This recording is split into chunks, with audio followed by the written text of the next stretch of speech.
Mbotere Mpangi, Mbotere Isola Mpangi, toujours au poste. Ganio a le plaisir de vous revenir ce matin pour continuer donc mes communications, pour vous donner les 10% de mes canalisations.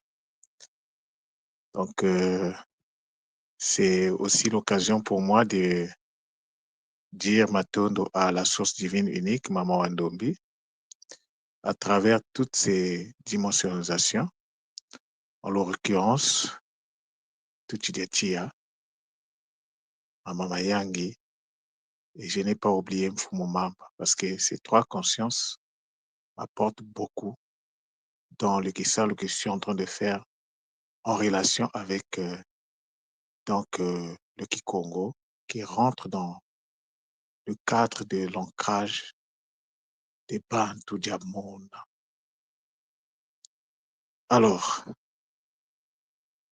je voulais dire des Bantu Bamona, donc le nouvel être, le nouveau ou le nouvel être, les nouveaux Bantu, les nouveaux Ntu, dont notre génération a besoin pour en fait préparer le retour de Nkwatulendo. C'est un plaisir que j'ai donc ce matin. Et donc, hier, j'ai fait une communication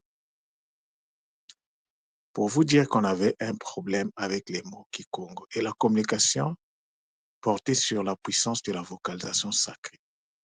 Et je vous ai dit que la majorité des mots ne devaient pas s'écrire comme ils s'écrivent. Et ce que vous devez comprendre aussi dans ce que j'ai dit pour compléter l'information, c'est que tout ça, ça faisait partie de l'encodage, en fait. C'est-à-dire que les Bakolo, il fallait qu'ils préservent la tradition sans pour autant que nous puissions la perdre. Alors, ils ont codé donc la tradition et tout ce qui concerne la tradition dans les langues. Et l'un des processus du codage, c'était le zippage. C'est-à-dire, aujourd'hui, lorsque vous avez un fichier zippé, est-ce que vous pouvez accéder aux informations de ce fichier sans pouvoir le dézipper? Le zippage, pour les anciens, c'était la technique de la contraction des sons. Donc, les anciens ont contracté les sons afin que les sons, les mots restent, mais que les sons ne soient pas accessibles à tout le monde. Et donc, c'est que ça avait été fait. Et les mots que nous parlons, tels que nous parlons aujourd'hui, nous faisons de la vocalisation superficielle. Ce n'est pas de la vocalisation sacrée. Quand quelqu'un dit mbote, ou bien quand quelqu'un dit zola, tu viens de faire de la vocalisation superficielle. Parce que le mot zola est contracté. Alors, le Kissalo à faire normalement, c'est la première chose, c'est de faire le dézippage, donc la décontraction du mot, afin de retrouver la vraie réalité du mot. Une fois que tu retrouves la vraie réalité du mot, en ce moment-là, tu peux faire la construction de ce mot à travers donc la technique du boostage énergétique. Après donc la construction a été faite, là, tu peux maintenant passer à la vocalisation sacrée. Mpangi, ce n'est pas un hasard, quelqu'un qui passe matin, midi, soir à dire zola, zola, zola, zola, il fait le contraire de ce qu'il vocalise. Mais c'est normal. D'abord, le mot est zippé, le mot est contracté, il faut le décontracter, il faut le zipper. Ensuite, la personne qui dit zola, parce qu'à l'école qui monte, on lui a dit que le zola, c'est la... Oui, c'est vrai, mais tu ne peux pas vocaliser quelque chose que tu n'as pas à l'intérieur de toi. Rappelez-vous les Mpangi, parler consiste à faire sortir vos pensées à l'extérieur. Donc, la construction doit commencer par l'intérieur. Il faut l'intérieur d'abord. Après, il faut faire sortir ce qui est à l'intérieur à l'extérieur. Ça ne suffit pas. Il faut permettre donc ce qui est à l'extérieur de déployer toute sa puissance. Et donc, c'est la technique du boostage énergétique. En ce qui me concerne, qui me permet de faire ces 3 opérations. Le boostage énergétique vient également me soutenir dans la technique de la vocalisation sacrée. Donc aujourd'hui, ce que vous devrez comprendre, c'est que, c'est-à-dire il y a des préalables à mettre en place. Ça ne veut pas dire que vous devez laisser ce que vous êtes en train de faire pour vous focaliser sur ce que je dis. Non, c'est des choses qui peuvent se faire en parallèle. C'est-à-dire que pendant que vous êtes en train de faire votre Kiss Ebb, est-ce que même avant, bon, je le fais comme ça parce que ça a toujours été comme ça.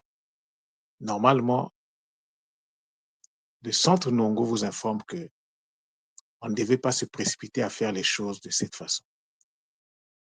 Avant de commencer, de rentrer dans le Kiss Ebb, oui, il faut lire ton Congolo, oui, il faut lire tes Congolo. Ça, rien à faire. Mais avant de commencer à faire ton Kiss Ebb, oui, il faut te nettoyer. Oui, tu t'es nettoyé, on a nettoyé tes corps. Maintenant, tu vas travailler avec les muelos, les bimuelos. Est-ce que tu les as construits? Est-ce que tu connais la signification profonde des bimuelos? Parce que lorsqu'on dit Mozizi, mais Mozizi, ça veut dire quoi? Qu'est-ce que ça veut dire Mozizi? Est-ce que tu as construit Mozizi? Il faut le construire. Tu ne peux pas dire Moelo Mozizi. Tu n'as jamais construit Moelo, tu n'as jamais construit Mozizi. Et vous serez choqué que, c'est-à-dire que même la description que je fais, ce que je fais, le décryptage que je fais, il faut maintenant que j'intègre l'aspect de l'équilibre énergétique. Non, les Bakoulou sont magnifiques parce que les Bakoulou ont une façon de travailler. Ils ne te donnent pas tout du coup. Ils commencent par des petites choses. Plus que tu intègres, ils t'ajoutent. Et aujourd'hui, si ceux qui me suivent, vous allez comprendre que depuis hier, j'ai commencé à parler de l'équilibre des énergies. Les énergies doivent être équilibrées. Mais comment cela se fait? OK, ceux qui sont curieux, ben, vous contactez le centre Nongo. Vous pouvez accéder à l'explication. Vous ne pouvez pas espérer fonctionner avec des énergies qui sont déséquilibrées. C'est pour cela. Déjà le son, lorsque vous prenez n'importe quel son, la première question à vous poser, est-ce que le son là est équilibré? Peu importe le son, je sais de quoi je parle. Est-ce que le son est équilibré? Si le son n'est pas équilibré, il faut l'équilibrer. Une fois que le son est équilibré, il faut construire le son. Il faut extérioriser le son. Il faut faire la mise en charge du son, la mise en marche du son, l'allumage du son. Et si c'est un son qui fait partie par exemple, un mot qui a 2 sons, tu dois faire la même chose pour chaque son. Tu dois faire c'est-à-dire le mot là, tu dois le construire par rapport au son qui le constitue. Donc, le décryptage, en fait, c'est quoi? Le décryptage, c'est une technique qui nous permet de comprendre la profondeur des choses. Dans le cas d'espèce, je suis en train de parler du Kikongo. C'est le décryptage qui nous permet de rentrer dans la profondeur du Kikongo. Et la profondeur du Kikongo Lempangue est infinie.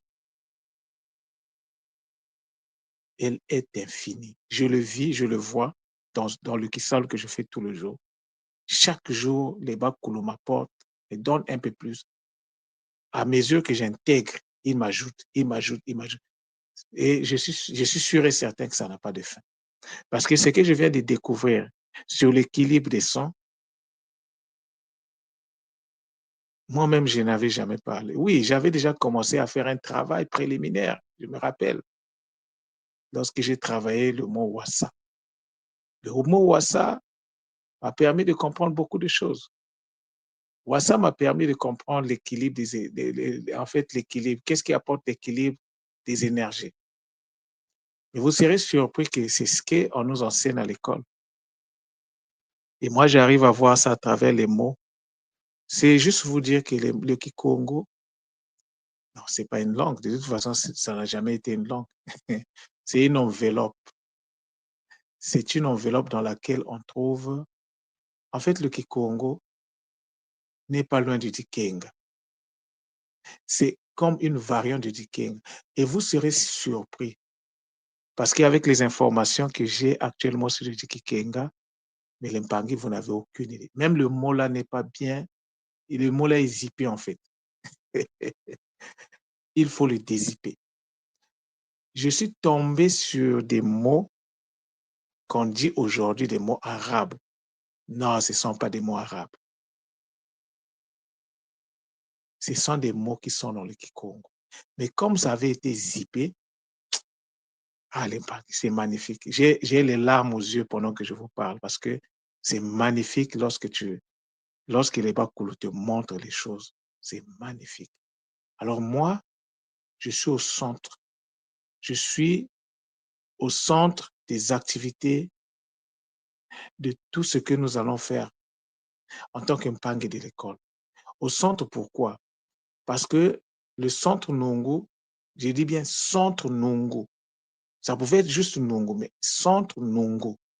Le centre Nongo est au cœur de l'ancrage d'Impangue qui arrive à l'école, nouveau ou ancien, peu importe le centre Nongo est au centre. En réalité, le centre Nongo n'a pas vocation à faire les soins classiques, les Mamba, les Mbao, les Mpi, les Ntoto, pour l'instant en tout cas. La vocation du centre Nongo, c'est de mettre les outils en place afin de permettre aux Mpangi qui vont arriver d'accéder à ces outils et de pouvoir donc commencer leur cheminement dans le bonheur. Et le bonheur, ça ne veut pas dire absence de difficulté ou absence de situation ou absence de douleur. Non. Le bonheur, parce que la douleur, la difficulté a sa place. La difficulté, c'est l'engrais qui va te permettre de pousser. La difficulté, c'est l'engrais. Regardez, même les plantes, c'est pas facile pour les plantes d'envoyer leurs racines dans le sol. Ça demande que tu puisses avoir de l'énergie. Mais l'énergie, tu vas trouver ça où? Où est-ce que la plante trouve l'énergie? Mais la plante trouve l'énergie autour d'elle, puise l'énergie autour d'elle. Et cette énergie-là, une fois que cette énergie-là est assimilée, c'est cette énergie qui permet aux racines de la plante d'aller de plus en plus en profondeur afin de s'assurer donc des nutriments nécessaires pour sa croissance. Vous voyez l'impact? Donc, quand ça fait mal, il faut juste s'arrêter et se dire, qu'est-ce qui ne va pas? Qu'est-ce que je n'ai pas mis en place? C'est de cela qu'il est question. Il ne s'agit pas de rester là et de pleurnicher. Non. Il faut juste se poser la bonne question. Qu'est-ce que les Bakolo veulent de moi? Des fois, ce que tu penses, c'est pas ce que normalement, tu devrais faire. Et quand tu fais des choses que tu ne devais pas faire, les Bakolo sont là, ils te regardent, ils te laissent faire, par respect pour toi. Ils se disent, tu n'es pas encore prêt. Et dès que tu es prêt, ils reviennent à la charge et ils continuent à t'accompagner. Donc, la guidance, nous avons tous besoin de la guidance. Personne ne peut faire. L'humain, en fait, ne réfléchit pas. L'humain ne peut pas dire que j'ai eu une pensée. Non. On t'a envoyé un message. Tu viens de capter un message de la part de tes guides, de la part des Bakulu, de la part des consciences supérieures. L'humain ne vit pas. L'humain est vécu. L'humain, sans la connexion, n'est rien. Sans la connexion, l'humain n'est rien. Ça, il faut que nous puissions intégrer ça. C'est là où Imana, en fait, manifeste toute sa gloire. Parce que le mot Imana nous enseigne qu'il y a deux choses fondamentales. Il y a la multiplication et la connexion. Mais Imana, il faut aussi donc, Imana, donc, si on lève le I, nous avons le mana. Mais le mana demande qu'il y ait le nama. Il faut toujours, parce que le nama, c'est quoi? Le nama consiste donc nama, c'est le verbe être collé, ça veut dire être collé aussi. Nama, c'est allumer, Ça veut dire allumer. Nama veut dire également être collé à. Donc, ça renvoie à la connexion. Donc, tu ne peux pas faire mana sans faire nama. Ça ne marche pas. Si tu fais seulement mana, c'est-à-dire que tu as la connexion, tu as la multiplication qui te donne et qui va permettre, donc, qui sera connecté à au na, donc à la connexion. Tu dois également faire le nama, c'est-à-dire la connexion qui va donner, qui va aboutir à la multiplication. C'est pour ça que je vous parle depuis longtemps des mots miroirs. Tu ne peux pas prononcer le zola sans prononcer le lazo. Tu ne peux pas construire le zola sans construire le lazo. Ça ne marche pas comme ça. Et encore, le mot là, il est zippé. Il faut d'abord le dézipper. C'est le bonheur. Quand je dis c'est le bonheur, j'ai des larmes de joie qui coulent. Parce que je ne pouvais pas imaginer que je serais celui qui devrait travailler sur ça. Mais les Mpangue, les Bakulu également, voient votre volonté de faire.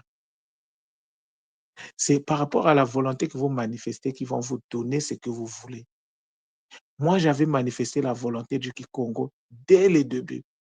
Et j'avais contacté, j'avais demandé en tout moi de m'aider, de me donner les éléments qui me manquaient parce qu'à l'époque, je savais déjà que j'avais besoin d'avoir, en fait, pour travailler, toutes les consonnes. Or, à l'époque, toutes les consonnes n'étaient pas traitées dans le cours. Jusqu'à présent, toutes les consonnes ne sont pas traitées dans le cours. Il y a des consonnes que j'ai traitées à mon niveau, j'ai complété. Le H, le R, le, le H, le R et le F euh, n'ont jamais été traités dans les cours de l'école Kimoto. Et j'ai eu donc ce privilège d'accéder à la signification de ces consonnes et de pouvoir travailler avec ces consonnes. C'est le bonheur l'impact. Et alors, puisque j'ai manifesté ma volonté, malgré les difficultés, les Bakulu m'ont soutenu et continuent de me soutenir. Et aujourd'hui, alors que avant, je vous parlais juste de la construction énergétique, de la construction énergétique. Aujourd'hui, maintenant, les Bakulu me montrent que non, la construction énergétique, il faut une construction énergétique équilibrée. Mais comment on équilibre? Il faut faire les dézipages. Comment on fait les dézipages?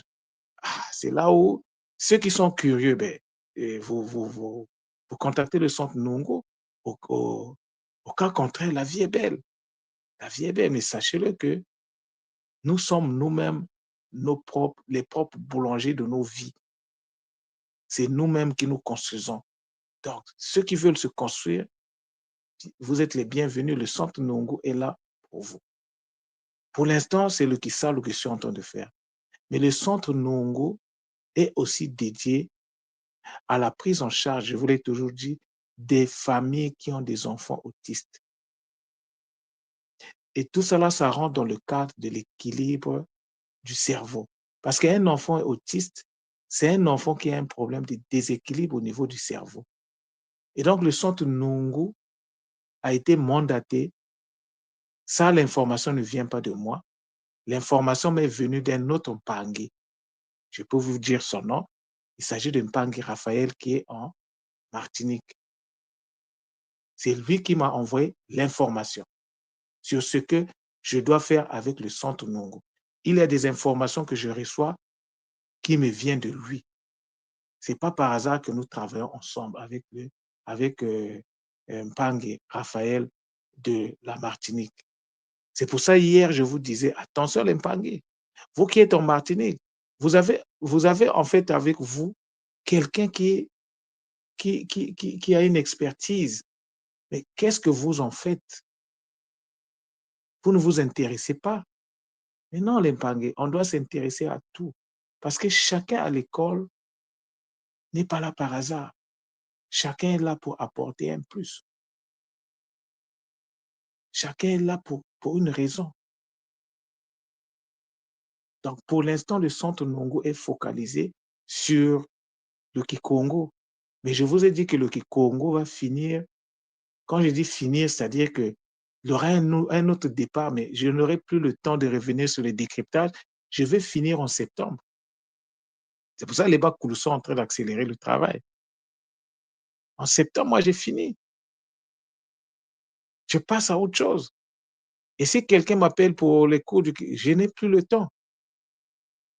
Je n'aurai plus le temps parce que je vois déjà l'immensité du travail qui me reste à faire. Mais le Kikongo va toujours faire partie de mon environnement parce que c'est avec ce le Kikongo que je vais donner mes soins, en fait. Les cours du Kikongo, ce ne sont pas seulement des cours comme ça, c'est des soins, en fait. C'est ce que les Mpangi, beaucoup n'arrivent pas à comprendre. Parce que vous allez accéder à des informations qui vont vous apporter l'équilibre. Par exemple, là, je vous ai dit que je vais travailler sur Vuvamo. Mais dans le cours de Vuvamo qui va donc concerner le mois de mai, je vais intégrer en fait le désipage à l'intérieur. Et donc, le cours ne va plus avoir la même connotation que le cours 1. C'est un cours qui est très avancé. La question que je me pose, est-ce que les Mpangi, vous êtes prêts vraiment à faire le Kisalo? Est-ce que vous êtes prêts à travailler sur votre cheminement? N'oubliez pas que nous sommes venus ici pour construire notre Ngi, notre Nitungi. Mais le Nitungi ne peut pas se construire avec des énergies déséquilibrées. C'est pour ça, le thème donc de mon propos de ce matin, c'est le rééquilibrage des énergies. On ne peut rééquilibrer que ce qui avait été équilibré. Donc, avant que la tradition ne puisse chuter, avant que les ménalodermes ne rentrent dans la chute, nous étions dans une réalité qui était équilibrée. Le monde était équilibré, les plans supérieurs et les plans inférieurs étaient équilibrés. Et après, on est rentré dans le déséquilibre. Donc, il faut qu'on puisse rééquilibrer pour retrouver l'état donc d'harmonie entre le Zulu et le Ntoto. Et le rééquilibrage se fait avec quoi? Et ça va se faire avec la langue. Je vous ai toujours dit que la langue, c'est le matériau de base du travail. Tout ce que nous faisons, tout ce que Ntumwa fait au niveau de l'école Kimuntu, en tant que maison mère, parce que l'école Kimuntu a donné le centre Nungu. N'oubliez pas ça. Le centre Nungu est une fabrication, si vous voulez, a été accouchée de, par l'école Kimuntu. Je suis quelque part une fabrication de Ntumwa, une fabrication volontaire de Ntumwa. Ntumwa a mis les choses, moi j'ai pris ma part et je fais mon Kisalo, comme les autres Mpangi font leur Kisalo. Donc les Mpangi, la communication d'aujourd'hui pour moi, euh, c'est un nouveau cycle qui commence par rapport au cours du Kikongo parce que on va intégrer donc la notion du rééquilibre. Vous serez surpris pour les Mpangi qui vont donc accéder à ce cours-là. Le cours qui donc à partir de maintenant, donc à partir du mois donc de mai, j'intègre donc parce que là je vais commencer, j'ai déjà fini le mois d'avril ce matin, je vais commencer à travailler sur le mois de mai. Vous serez surpris qu'il y a même des mots. Certaines religions s'en sont accaparées, mais c'est du Kikongo pur. Et quand je regarde, je retrouve les mots en lingala, je retrouve les mots partout. Vous voyez l'avantage du Monokutuba parce que je peux naviguer partout. Je peux aller jusqu'en en Afrique de l'Ouest et avec certains mots. Je peux aller partout. Je vais même dans le français trouver des mots Kikongo ou des mots que les gens ont utilisés pour créer certains mots français. Donc, lorsque vous parlez le français, soyez-en fiers. Vous êtes à la maison, vous en êtes des propriétaires. Soyez fiers de parler ces langues. Donc, voilà l'impact de la communication ce matin. J'ai l'habitude de dire ta nawa. Et lorsque quelqu'un t'a, il faut faire le wa. Le wa, c'est le coût. Le coût, c'est le premier niveau de la réussite de ce que tu vas faire sur cette terre-là. L'écoute, tu peux écouter les autres, mais tu dois aussi apprendre à t'écouter. Cette voix intérieure qui te parle là, cette idée qui vient de te descendre, tu penses que ça vient de toi. Non. C'est Leba Koulou qui vient de te parler, qui vient de t'inspirer et tu penses que ça vient de toi. Non, ça ne vient pas de toi. Donc nous devons travailler sur notre écoute intérieure. Moi, c'est ce que j'ai fait. Vous pensez que je fais comment? Comment je fais pour canaliser toutes ces informations? Parce que j'avais compris que non, les idées que je reçois là, non, ce ne sont pas mes idées. C'est les Koulou qui me parlent comme ça. Alors, tout ce qui me descend, je prends ça en considération. Je ne me pose même pas la question pour dire, est-ce que c'est moi? Je dis non, ça vient d'ailleurs, c'est une information. Je prends d'abord l'information et puis je me mets donc à voir comment, par rapport à cette information, comment les choses vont se passer. Tout le travail que je fais sur le Kikongo Lempangue, je le fais avec cette technique. Donc, vous, Lempangue, vous devez apprendre à vous écouter. Écoutez votre voix intérieure qui vous parle toujours, mais très souvent, nous sommes dans la distraction. Arrêtons la distraction. Une idée qui t'arrive, prends le temps d'abord de la recevoir, prends le temps de l'examiner, parce qu'il y a une partie qui nous concerne. Il faut que l'ego rentre en scène pour examiner l'idée qui vient d'arriver. Il faut que l'ego considère cette idée-là. L'ego n'est pas là. L'ego n'est pas mauvais, en fait. L'ego, c'est un allié de travail. Mais l'ego doit être équilibré avec la partie énergétique, avec le mbi. Il faut que le mbi vienne calmer l'ego. Mais comment le mbi va le faire? Mais en faisant les mbi là, lorsqu'on fait les sambi là, mais on permet au mbi de descendre à l'intérieur de nous et c'est ça qui permet à l'ego de se calmer. Eh ben, tout est là dans les mots. Maintenant, le travail qui nous reste à faire, c'est de dézipper les mots afin que les mots soient construits dans leur vraie nature et qu'en passant à la vocalisation de ces mots, que nous puissions vivre la puissance que nous avons en fait en nous et qui va se déployer à travers donc la vocalisation des mots, des sons, des combinaisons des sons. C'est donc avec beaucoup de bonheur que je vous dis Zola, Zola, Zola, Matondo, Matondo, Matondo.